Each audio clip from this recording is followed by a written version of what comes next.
여러분 혹시 성경에서 가장 긴 구절이 어떤 말씀인지 아십니까? 아마 모르실 거예요. 히브리 이 원어 성경으로 보면 이 에스더 8장 9절이 단어 수가 가장 많고 긴 구절이라고 합니다. 에스더 8장 9절입니다. 그러면 성경에서 가장 짧은 구절은요? 혹시 이건 뭐 제가 이유가 있으니까 퀴즈를 드리는 것이겠죠? 오늘 구절입니다. 35절. 요한복음 11장 35절. 우리말 번역으로는 좀 이렇게 길게 되어 있는데 사실 이게 두 단어로 예수께서 우셨다 하는 그런 말씀입니다. 예수께서 우셨다. 그렇지만 가장 짧은 구절이라고 해서 더 해석하기가 쉬운 것은 아닙니다. 영국의 스펄전 목사님은 이 두 구절을 다른 어떤 구절보다도 해석하고 설교하기가 어렵다 이런 말을 하셨습니다. 이 말씀은 그래서 마치 현미경을 자세히 들여다보듯이 온 주의를 집중해서 생각하면서 접해야 되는 그런 구절이다 이런 말씀도 했습니다. 왜 그럴까요? 왜 이 구절의 내용이 이해하기가 참 어려워서 그럴까? 사실 이 단어 자체는 그렇게 어렵지 않죠. 조금도 어렵지 않죠. 예수께서 우셨다. 우리는 우는 게 뭔지 다 알죠. 운다는 게, 우는 현상이 어떤 것인지 압니다. 눈물이 동공 밖으로 나와서 뺨을 타고 흘러내리는 것을 운다. 어떤 내면의 감정에 의해서 이 자극된 그런 눈물샘에 의해서 흘러내리는 그것을 눈물이라고 합니다. 그리고 우리는 누군가 가깝게 지내면서 사랑하던 이 친구가 세상을 떠날 때, 또 가족들이 세상을 떠날 때, 참 이 사랑하는 이웃들이 떠날 때 이 장례식이라든가 또 이 무덤 앞에서 운다 이렇게 얘기할 때 그 심정을 대충 공감할 수 있을 것입니다. 왜 우는지, 어째서 우는지 그 이유를 충분히 이해할 수 있다는 말입니다. 저도 목회자로서 장례식을 다니다 보면 눈물이 나올 때가 있습니다. 목사가 울면 설교를 못할까 봐서 대부분은 꼭 참는 경우가 많지만 참 슬프고 아주 안타까울 때 저도 모르게 눈물이 나고 또 울 때가 있습니다. 그런데 오늘 이 요한복음 11장 35절은 그런 정도의 말이 아니다 하는 것입니다. 오늘 이 구절은 예수께서 우셨다 하는 그런 말씀입니다. 예수님이 누구시죠? 요한은 요한복음 이 자기 복음서 이야기의 첫 장에서부터 예수님은 보통 우리와 같은 사람이 아니다. 하나님의 아들인데 이 땅에 성육하셔서 우리 죄인들과 같이 함께 하신 바로 구세주 하나님이시다라고 얘기를 하면서 시작합니다. 그리고 나사로도 결국 죽은 자 가운데서 이렇게 살리실 그 메시아가 이 예수님이십니다. 근데 그분이 우셨다 하는 겁니다. 이 우셨다, 예수께서 우셨다 하는 것의 이 의미를 우리가 한번 좀 생각하는 시간을 오늘 나누었으면 좋겠습니다. 지금 예수님이 나사로가 죽은 다음에 그것도 4일이 지난 다음 이 베다니 마르다 마리아를 그 집을 방문을 했습니다. 아주 가깝게 지냈던 가족처럼 지냈던 또 많은 이 사랑의 관계를 나누고 있었던 그런 예수님과 친한 관계에 있는 가족이었습니다. 마르다, 마리아, 나사로. 나사로는 이 엘르아살이라는 이름이 이 나사로죠. 하나님께서 도움이 되신다 하는 이런 뜻이죠. 그런데 도움이 되지 않고 죽었고 또 아팠을 때, 시름시름 아플 때 이 누이들이 좀 오셔서 좀 뭔가 주님이 오시면 뭔가 주님의 손으로 만져주시면 나을 것이다 라는 기대감을 가지고 한번 방문해 주시라고 그렇게 얘기를 했는데도 주님이 안 오시고 죽고 난 다음에, 그것도 4일이나 지난 다음에 주님이 오셨습니다. 이럴 때 어떤 말씀을 해 주실까? 어떤 행동을 보여주실까? 사람들이 기대하는 바는 무엇이겠습니까? 사실 4절에 보니까 11장 4절에 예수님은 실제로 마리아와 마르다에게 이 오라비의 병은 죽을 병이 아니다 이렇게 말씀을 하신 적이 있습니다. 울지 마라, 이 병은 죽을 병이 아니라고 말하지 않았느냐? 하지만 예수님이 정작 오셨을 때는 그런 말씀도 없으십니다. 이 오라비 나사로는 죽은 다음이었습니다. 그 대신 우리가 읽는 구절은 이 35절에 예수께서 우셨다 하는 이 말씀입니다. 나사로의 죽음을 비통하게 여기시고 우셨다는 겁니다. 이미 며칠 전에 사람을 보냈었고 그럴 때는 좀 와주셨으면 하고 간절히 생각할 때, 그때는 예수님이 왜 이렇게 안 오셨을까 참 원망도 생기고 그랬는데, 예수님은 이 늦은 시간에 그들에게 겨우 나타나셔서 같이 울고 계신다 하는 겁니다. 사실 베다니는 예루살렘으로부터 약 한 8km, 5마일 정도 떨어져 있으니까 뭐 먼 거리도 아닙니다. 지금은 사실 예루살렘 시내 안에 있는 것이죠. 언덕 넘어 있지만 4일이 지났다라고 하는 뜻은 무슨 의미가 있죠? 죽은 지 4일이 지났다. 시신이 이미 다 상할 대로 상했을 것이다 라는 얘기입니다. 모든 소망이 다 사라져버렸다라는 것이죠. 유대인들의 이 장례 풍습은 아주 독특하게 진행됩니다. 시신에 대한 처리에 있어서도 이 이집트와는 아주 다르게 방부 처리조차도 하지 않습니다. 그리고 시신이 집에 있는 이 기간을 최소화하고 시신이 집에 있을 때는 모든 음식, 마시는 것까지도 다 끊습니다. 그리고 가능한 한 빠른 시간 안에 무덤으로 시신을 옮깁니다. 장사 지낸다는 것이죠. 그리고 난 다음에 이제 조문객들에게도 음식을 대접하고 하는 것이죠. 음식도 뭐 빵, 계란 삶은 것, 그리고 콩 이런 정도로 아주 제한된 음식만 제공이 됩니다. 그리고 장례식은 7일간 계속됩니다. 그러니까 4일째 오셨으니까 지금 장례식이 진행되는 한 중간 그 시기에 오셨다 하는 겁니다. 예수님 오신다는 소식을 듣고 그래도 마르다가 마을 밖으로 나아가서 맨 먼저 예수님을 만납니다. 마리아는 예수님이 오신다는 소식을 듣고도 마중을 나가지 않았습니다. 물론 뭐 삐졌다기보다는 아마 조문객들을 집에서 접대하느라고 집에 있었던 것으로 여겨집니다. 마르다와 마리아에게 각각 얘기하시는 것이지만 마르다를 만났을 때 예수님이 부활에 대해서 가르침을 주십니다. 마르다도 믿음직한 신앙을 고백합니다. 그 고백을 듣고 난 다음에 예수님은 마리아를 불러오라 하셨는지 우리 성경에는 자세한 언급은 없지만 마르다가 마리아를 몰래 비밀리 귓속말로 불러왔다 이런 얘기가 나옵니다. 아마 마리아에게 가서 조문객들, 다른 사람들과 같이 어울려 있는 마리아에게 주님이 찾으신다라고 얘기를 전하지 않았는가 싶습니다. 마리아는 일어나서 주님께 나옵니다. 조문객들도 마리아가 일어나서 나가는 모습을 보면서 그가 무덤에 가는 것으로 여겼는지 같이 따라 나섭니다. 무덤은 그렇게 멀리 있지 않습니다. 한 20m 정도 길 건너쪽에 있습니다. 아주 재밌는 것은 지금 사람들이 움직이는 것을 한번 보십시오. 마르다를 따라서 사람들이 움직이는 게 아니라 마리아를 따라서 사람들이 움직이고 있다는 거예요.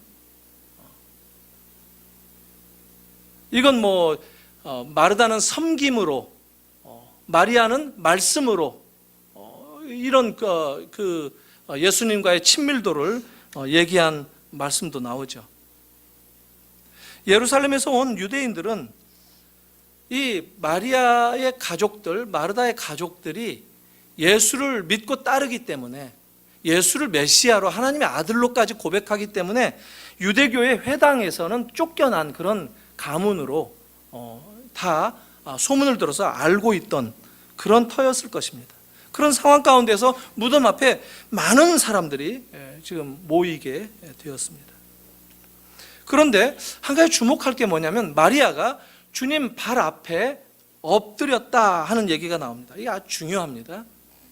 주님께 말씀을 나누는데, 주님과 교제를 하는데 주님 발 앞에 엎드렸다라고 얘기합니다. 마리아는 예수님께 말을 할 때마다 꼭 발 앞에 엎드린 그 위치를 성경은 얘기해 줍니다. 언제나 그랬습니다. 2절에도 나오지만 자기 머리로 발을 씻겨준 그 여자가 바로 마리아였습니다.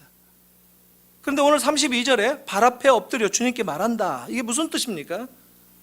마리아는 지금 주님이 원망스러운 상황인데 발 앞에 엎드렸다라고 얘기하는 겁니다. 여기 좀 일찍 오셨더라면 오라비가 죽지 않았을 텐데 왜 이제 오셨느냐 이렇게 원망도 합니다. 그래도 발 앞에 엎드려서 원망을 한다는 겁니다. 이게 왜 중요하냐면 이게 주는 교훈이 있습니다.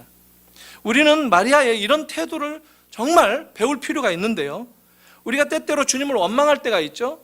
때때로 우리의 마음이 상해지고 또 우리의 기도가 들어지지 않을 때 주님 원망하고 싶을 때가 있어요.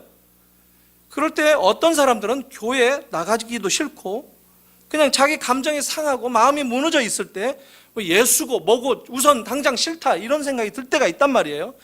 짜증이 섞인 이 감정이 우리를 압도하고 지배할 때가 있단 말이죠. 그런데 마리아는 주님의 발 앞이 자기가 있어야 할 위치인 것을 놓치지 않고 붙잡고 있는 모습을 우리에게 보여줍니다. 우리가 이걸 배워야 돼요. 어떤 상황에서도 우리가 있어야 할 그 위치가 어디인가? 주님 발 앞이라는 겁니다. 이게 오늘 우리 식대로 얘기하면 어떤 자리겠어요? 기도하라는 겁니다. 주님께 무릎 꿇고 주님 발 앞에 엎드린다라는 것, 이거 기도한다는 겁니다. 다른 말로 주님과 대화한다는 거예요. 주님과 교제한다는 거예요. 주님과의 이 교제를 끊는 그 어떤 이유도 우리에게 일어나지 않는다는 겁니다. 마리아는 마르다와 똑같은 말을 주님께 합니다. 만일 여기 계셨더라면 내 오라버니가 죽지 않았을 것인데. 그러니까 이 자매들은 예수님께 원망은 하면서도 예수님이 누구신지 분명히 알고 고백하고 있어요. 그렇기 때문에 여기 계셨더라면 아픈 오라비를 꼭 고쳐주셨을 것이다 믿고 있었던 거예요. 그러니까 예수님이 사랑하는 그 사람, 사랑하시는 그 사람은 그분의 면전 앞에서 죽는 경우는 없다 하는 이 믿음이 있다는 거예요. 이 두 자매에게. 예수님 계셨으면 오라버니가 살았을 것이다 이렇게 말을 한다는 거예요. 그런데 그들이 아직, 그 두 자매가 아직 조금 깨닫지 못하는 것이 뭐가 있느냐면, 주님께서 사랑하시는 사람들은 누구라도 주님이 오실 때 죽음 가운데 머물러 있을 수 없다는 것을 이들이 미처 깨닫지 못했습니다. 주님은 마리아와 또 조문하는 다른 사람들과 또 함께 죽은 나사로를 보면서 비통한 마음이 드셨다고 합니다. 슬픈 마음이 드셨다고 합니다. 그래서 우셨다고 합니다. 마음이 비통하고 슬프다는 그 표현을 보니까 헬라어 뭐가 쓰였느냐면 엠브리 마오마이라는 말이 쓰였어요. 이게 무슨 얘기냐면 신음소리입니다. 이것은 마음이 막 무너지고 슬픔이 아주 온 몸을 에워쌀 때 감정이 짓이겨지는 그런 순간 탄식처럼 토해내는 그 신음소리, 그것을 뜻하는 겁니다. 예수님께서 우셨다라고 얘기하는 것은 이런 신음소리를 내면서 비통에 젖은 그런 경험을 하셨다라는 겁니다. 화가 나고 분노하고 분개하고 그래서 내뱉는 그 소리, 그렇게 주님이 우셨다 성경은 얘기합니다. 거기 있던 모든 사람들이 눈물이 뺨을 타고 예수님의 얼굴에 흘러내리는 것을 보았을 것입니다. 그리고 사람들은 주님이 깊은 동정심을 표하고 계신 것을 보면서 얼마나 나사로를 사랑하셨더라면 저렇게 우시는가 수근거렸다고 합니다. 어떤 사람들은 비난까지 하면서 아니 맹인도 눈뜨게 했다면 나사로를 죽지 않게는 왜 못했을까 비난합니다. 오늘날도 어떤 사람들은 이런 큰 슬픔을 겪을 때 하소연도 하고 넋두리도 하고 그러는데 또 그걸 뛰어넘어서 주님을 불평하고 비난하는 사람들이 종종 있죠. 모든 종류의 이유들, 그 원인들, 이 핑계거리를 주님께 돌리는 그런 사람들도 있어요. 왜 하나님은 나에게 이런 일이 생기도록 하실까? 하나님이 생기지 않도록 하셨더라면 이런 경험 안 하고 지나갈 텐데, 아니 하나님이 나를 사랑하신다는데 왜 내가 이런 고통을 받아야 될 것인가? 하나님은 왜 사랑하신다라고 하면서 나를 보호해 주시지 않는 걸까? 왜 내가 어려움 가운데 있는데 하나님은 그냥 놔두시는가? 우리는 보통 믿음을 능력이라든가 기적에 연결시켜서 생각하는 경향이 있습니다. 그러나 우리들의 삶의 경험, 현실은 울면서 기도하고 매달렸지만 엄마의 품에서 아이가 죽는 경우도 있습니다. 내가 정말 반듯하게 노력하면서 흠잡히지 않으려고 열심히 살아오지만 위증으로 거짓 고소를 당하는 경우도 있습니다. 왜 믿음이 좋은데 이런 일이 생기는가? 거기에 대해서 주님이 오늘 우리에게 우시는 모습으로 분명한 답을 주고 계신다는 겁니다. 다른 사람들처럼 예수님이 같이 우셨어요. 그런데 다른 사람들과 예수님이 우신 이유는 달랐습니다. 사람들 보통 분노하고 억울하고 슬프고 비참할 때 울죠. 예수님도 겉으로는 그랬습니다. 마리아가 느꼈던 그 고통을 보면서 그런데 예수님은 우셨다 합니다. 그 마음의 슬픔을 공감하고 함께 나누면서 우셨다라고 하는 것이죠. 다른 사람의 고통을 보면서 마음이 약해져서 우리처럼 우신 것이 아니라 마음 아파하는 그 다른 사람의 그 슬픈 마음을 함께 나누시기 위해서 우셨다라는 거예요. 우리는 예수님이 우셨던 그 상황에 대해서 분명한 교훈을 배워야 되는데 뭐냐면요, 우리 성도들이 어떤 어려움이나 슬픈 일을 겪을 때 기억해야 되는 것이 있는데 우리 주님이 우리의 고통을 분명히 알고 계신다는 겁니다. 주님이 우리의 슬픔을 알고 계신다는 점이에요. 아실 뿐만 아니라 주님은 우리의 고통과 슬픔 속으로 들어오십니다. 우리의 슬픔 가운데 참여하신다는 거예요. 그래서 주님이 기뻐하는 자들과 함께 기뻐하고 우는 자들과 함께 울라, 이런 말씀도 주셨어요. 이게 곧 하나님의 마음이다라는 겁니다. 주님이 우셨다라고 하는 것은 이게 하나님의 마음 때문에 우셨다는 거예요. 이 하나님의 마음이 어떤 마음이냐면 이거를 의로운 마음이다라고 얘기할 수 있어요. 하나님이 의로우시기 때문에 이런 상황 가운데 눈물을 흘리셨다라고 얘기할 수 있다는 거죠. 의를 영어로 바꿔보면 sympathy, 동정심이라고 얘기할 수 있습니다. 우리도 가끔 흉내내죠. 우리들도 동정하죠. 동정심이 있어요. 근데 이것은 하나님의 가지는 그 마음의 파편, 그 조각들을 우리가 가지고 있는 거예요. 하나님을 흉내내는 거예요. 그런데 이 동정심은 하나님의 의로우신 마음을 정확하게 반영하는 말입니다. 째다카라고 하죠. 째다카, 공의, 구약에 하나님의 의. 우리는 의롭다라고 하면, 내가 의롭다라고 얘기하면 나는 옳다라고 생각합니다. 내가 반듯하다, 내 생각이 옳다라고 얘기합니다.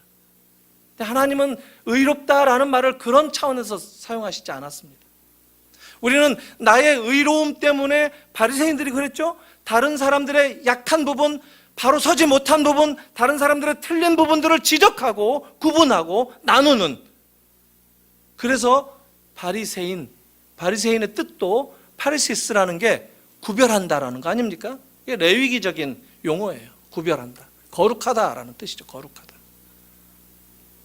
그런데 하나님은 어떤 의로우심을 가지고 있느냐면 그분은 죄인들의 마음으로 들어오시는 의로우심이라는 거예요. 하나님은 죄인들을 잘라내고 죄인들을 정죄하고 죄인들을 심판하는 그런 의로우심이 아니라 그 죄인들 속으로 스스로 죄인이 되시는 것, 이게 하나님의 의라는 거예요. 그래서 복음에는 하나님의 의가 나타났다. 로마서 1장 16절 7절에 얘기합니다. 하나님의 죄인들이 겪을 그 슬픈 상황, 그 긍휼이 필요한 그 상황 가운데 하나님이 함께 하셨다. 그래서 당신의 생명까지도 내어주시는, 그걸 의라고 얘기한다는 겁니다. 십자가를 떠나서는 의를 얘기할 수 없어요. 이게 째닥합니다. 이게 죄인을 사랑하시는 하나님의 마음. 근데 보통 사람들이 동정심을 가지고 있다고 얘기하죠. 맹자도 왜 측은지심, 그래서 지나가면서 불쌍한 사람 보면은 불쌍하다 하는 마음이 일어난다라고 얘기하죠. 근데 이런 동정심은 우리 모든 인간들에게 있어요. 왜냐하면 하나님의 형상대로 지었기 때문에. 이게 일그러져 있죠. 이게 제대로 드러나지 않죠. 그렇지만 깨어진 상황이라도 이 하나님의 형상성은 여전히 우리에게 남아있기 때문에 우리 인간이 하나님의 마음을 흉내낼 수 있다라는 겁니다. 그런데 성경은 하나님이 우리에게 의를 부어주시고 하나님이 우리와 같은 자리로 내려오시고, 이게 성육신이죠. 그리고 우리의 그 슬픈 삶의 자리를 함께 해주시면서 그것을 기쁨으로, 구원으로 바꿔주신다는 거예요. 죄인이 아니라 의의 자리로 바꿔주신다는 거예요. 이게 하나님의 능력이죠. 바울은 이런 하나님과 우리 성도들의 관계를 바로 그리스도의 몸의 관계다. 교회와 그리스도를, 교회는 그리스도의 몸이고 그 교회의 머리가 바로 그리스도다. 이런 관계로 묶어서 설명했습니다. 우리 모두는 누구든지 그리스도의 몸의 일부다라는 거죠. 그리스도의 몸된 교회, 그리스도의 몸의 지체들이다라는 것이죠. 그렇기 때문에 우리가 서로 함께 기뻐하고 함께 슬퍼하는 것, 이것이 우리들에게 주신 하나님의 함께하는 삶이다라는 거예요. 하나님께서 의로우시다라는 말은 죄인들과 그분이 친히 동일시 되어주신다는 거예요. 하나님이 죄인이 되어주신다는 거예요. 마태복음 25장 잠깐 한번 볼까요? 제가 몇 절을 좀 읽어보겠습니다. 마태복음 25장 34절부터 읽습니다. 그때 임금이 그 오른편에 있는 자들에게 이르시되 내 아버지께 복 받을 자들이여 나와 창세로부터 너희를 위하여 예비된 나라를 상속받으라. 내가 줄일 때 너희가 먹을 것을 주었고 목마를 때 마시게 하였고 나그네 되었을 때 영접하였고 헐벗을 때 옷을 입혔고 병들었을 때 돌보았고 옥에 갇혔을 때 와서 보았느니라. 이에 의인들이 대답하여 이르되 주여 우리가 어느 때 주께서 줄이신 것을 보고 음식을 대접하였으며 목마르신 것을 보고 마시게 하였나이까. 어느 때 나그네 되신 것을 보고 영접하였으며 헐벗으신 것을 보고 옷 입혔나이까. 어느 때 병드신 것이나 옥에 갇히신 것을 보고 가서 배웠나이까 하리니 임금이 대답하여 이르시되 내가 진실로 너희에게 이르노니 너희가 여기에 형제 중에 지극히 작은 자 하나에게 한 것이 곧 내게 한 것이니라. 주님은 지극히 작은 자와 같으시다는 거예요. 그게 나다라는 거예요. 우리는 힘있고 멋지고 잘 나가는 사람들한테는 잘해줄 수 있죠. 그런데 약하고 헐벗고 굶주리고 병들고 이런 사람들에 대해서 이 세상은 무시해도 되고 그냥 조금 이렇게 별 주의를 기울이지 않는. 근데 주님은 그게 나다라는 거예요. 그게 나다. 제가 언제 주님을 만난 적이 있습니까? 저 주님한테 물 한 모금 드린 적 없습니다. 식사 대접해드린 적 없습니다. 주님 병 걸리신 모습 제가 본 적도 없습니다. 근데 우리 주변에 가장 약한 사람이 그러고 있는 그 모습, 그게 나다라고. 이거는 사실 주님이 누구를 심판하기 위해서 주신 말씀이 아니에요. 오히려 우리를 격려하는 말씀입니다.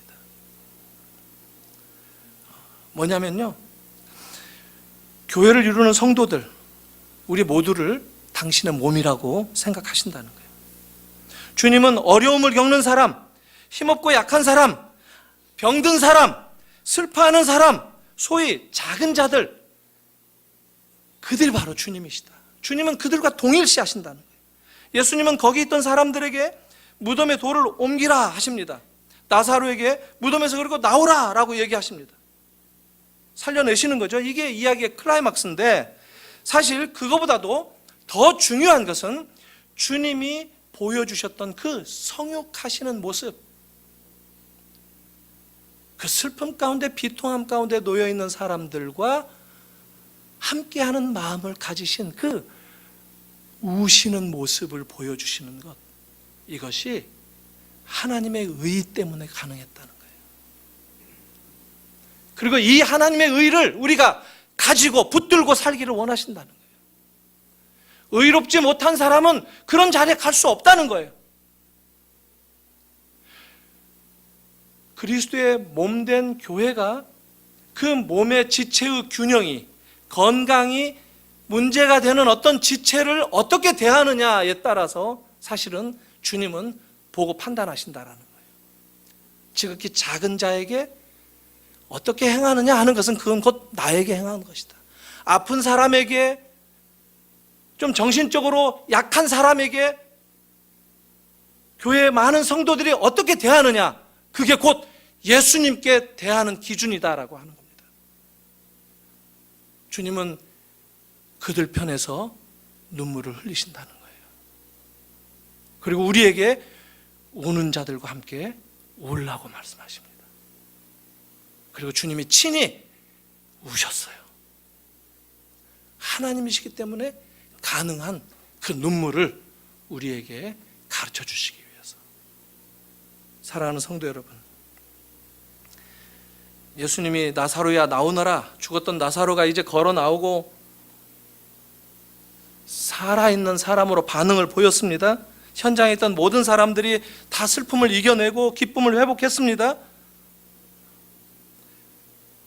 근데 그런 주님인 것을 마르다와 마리아가 이미 고백하고 다 얘기했습니다. 그들의 신앙이 잘못된 거 없습니다.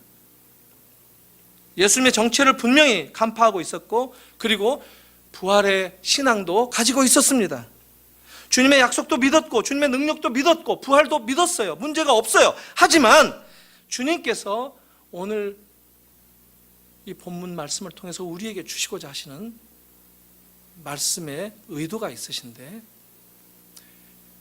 그런 고백, 그런 신앙 고백, 교리문답식의 고백, 신학적인 이해, 이거 말고 생생하게 마지막 날에 내가 부활할 것을 믿습니다가 아니라 지금 생생하게 주님과 더불어 함께하는 믿음의 자리로 나오라는 거예요. 주님이 뭐라고 말씀하셨죠? 나를 믿는 자는 죽어도 살 것이다. 누구든지 살아서 나를 믿는 자는 결코 죽지 않을 것이다.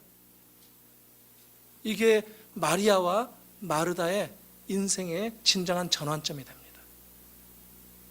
사랑하는 성도 여러분, 우리가 이 믿음이 필요합니다. 그리고 이런 자리로, 이런 믿음으로 초청하는 것, 이게 복음입니다. 복음의 능력입니다. 그래서 그 복음을 여러분들이 증거하고, 그런 모든 삶의 모습들이 무엇으로 나타나느냐?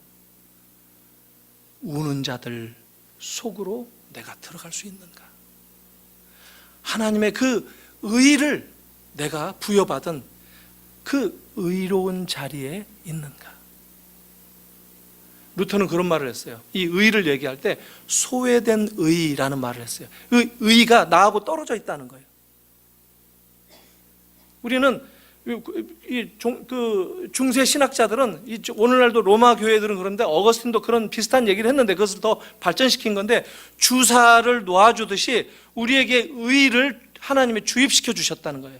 그래서 우리 속에 의가 들어와서 우리의 피가 이제 맑아진 것처럼 우리가 의롭다, 우리 스스로 이제 의의 결정을 내릴 수 있다라고 본 거예요. 근데 루터는 아니다라고 얘기했어요. 그 의는 여전히 우리하고는 소외되어 있다. 에스겔에 나와 있는 대로 의의 옷을 입혀주셨을 뿐이다라는 거죠.